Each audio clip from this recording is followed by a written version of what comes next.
Hello, listeners, and welcome back to Bite-Sized Tales, your audio flash fiction podcast. In this week's story, the annoying Rambling Ricochet takes over and tells us all about the secret costs of being a superhero.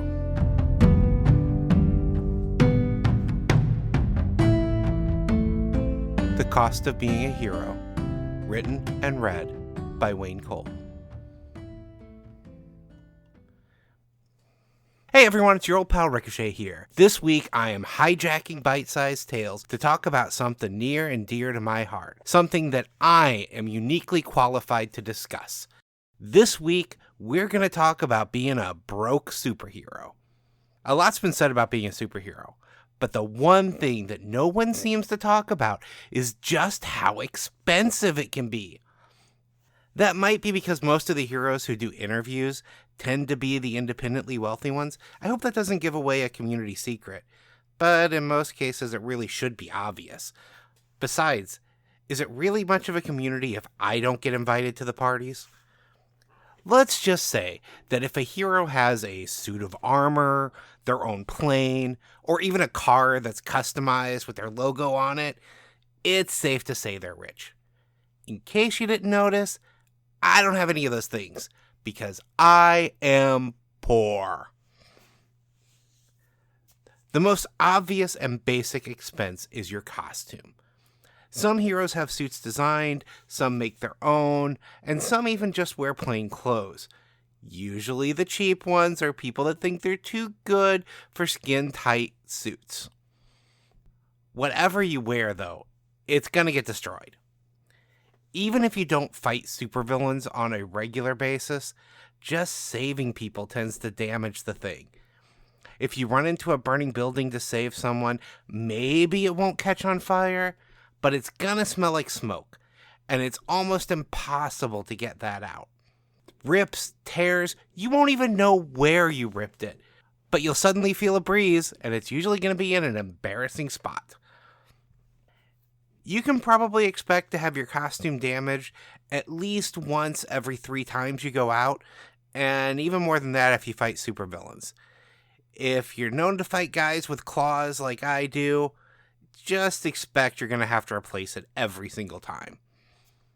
So let's just say you go with the cheapest costume you can possibly come up with, and you somehow manage to get it down under $20.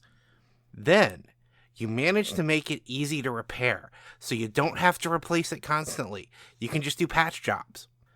First off, I want to know how you did it, because I need to take some notes. Second, though, you need to have multiple copies, because it will get damaged, and it takes time to repair it. It takes even more time to replace it. 3 costumes is a bare minimum, so we're at least $60 there. If you can do your own repairs, you still need materials, and that stuff isn't cheap. When I started out, I based my very first costume on a deep-sea diving wetsuit that I found on clearance and modified. I got it for $40, and I'm going to tell you, I bought every single one of them in my size that they had that I could afford. That only lasted me a couple weeks. For all those middle-class folks out there that I'm sure you're thinking, that doesn't sound too expensive, well, keep in mind that's a recurring cost, because they keep getting shredded. Not only that, but to keep a secret identity, you gotta pay in cash while you're disguised, and buy from multiple places so you don't create a pattern. You don't get good prices like that, and you can't keep a consistent look buying from the clearance rack. That's an extra expense on top of all of your everyday expenses, and you can't write it off and keep a secret identity. Next, let's talk about travel. Now, I'm lucky. With my powers, I can bounce around the city, get pretty much anywhere I need to go. It isn't as fast as flying or super speed, but it means I don't need a vehicle, as long as I stay local. You won't see me flying around the world chasing bad guys, and that can be pretty limiting when you stumble onto something big.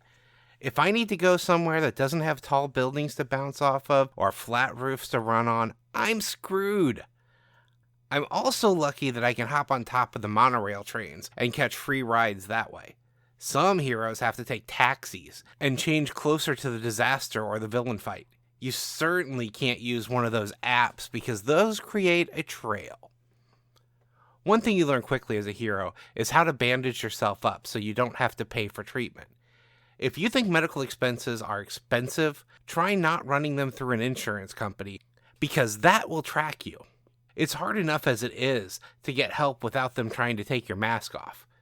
You show up in plain clothes, they have a lot of questions, and repeated injuries just lead to even more questions.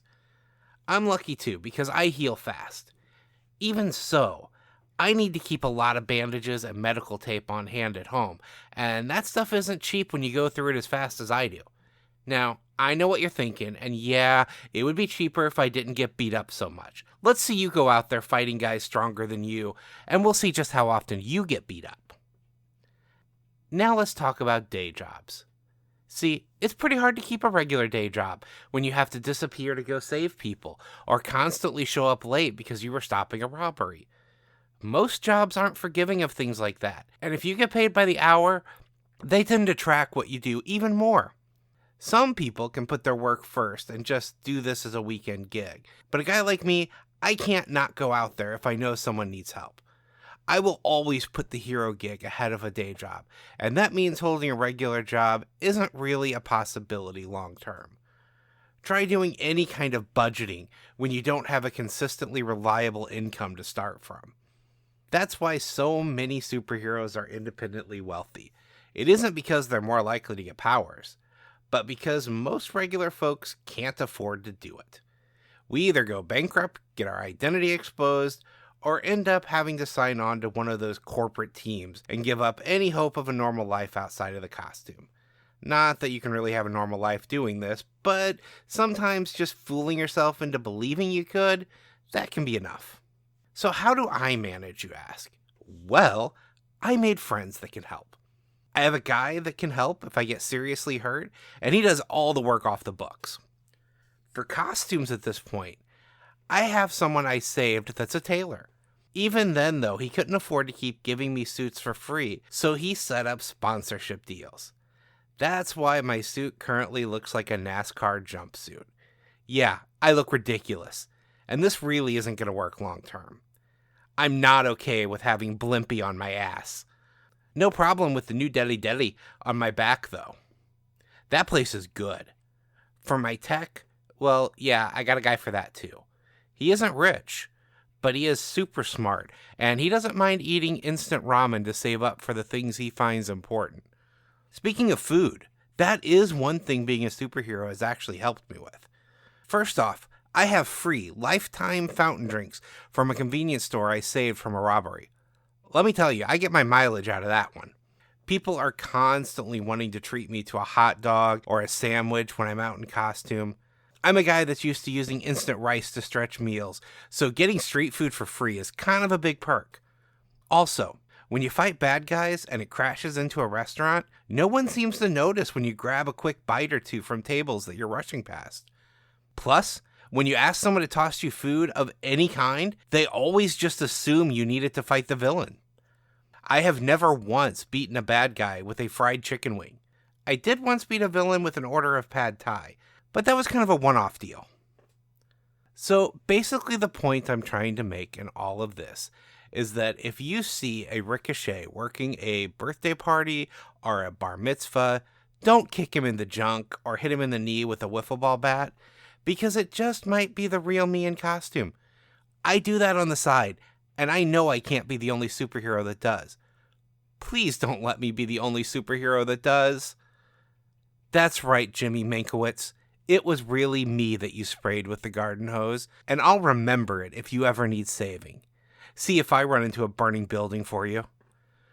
Who am I kidding? I'd still save you and anyone else that needs it, because that's what heroes do. I don't do this for fame, glory, or money. If I did, I'd be really disappointed right about now. I do this because I have the power to help people, and I can't turn a blind eye to those in need. I do this because it's the right thing to do. So yes, Jimmy Mankiewicz, I will still save you, but that doesn't mean I have to set you on the ground gently afterwards. I'm a superhero, not a saint.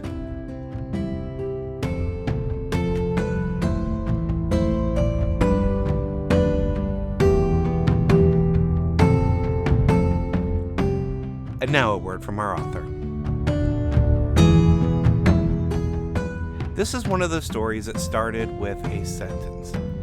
A lot has been said about being a superhero, but the one thing no one seems to talk about is just how expensive it can be. I had all these ideas in my mind about the cost and expenses that go into being a superhero, particularly around the suit, and so I started writing the story. Suddenly Ricochet took over the story. I didn't even plan for it to be a Ricochet story when I started, but that's just what came out, so I went back and added that intro paragraph where he's hijacking the feed.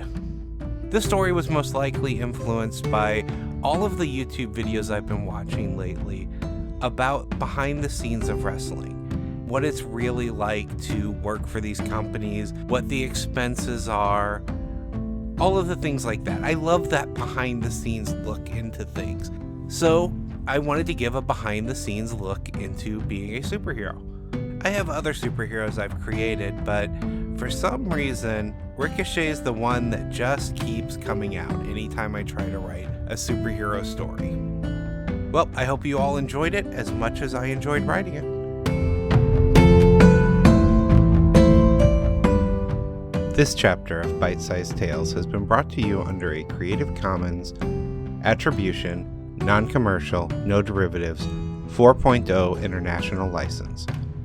Intro and outro music is Fantasy Motion by Alexander Nakarada, provided under a Creative Commons 4.0 license.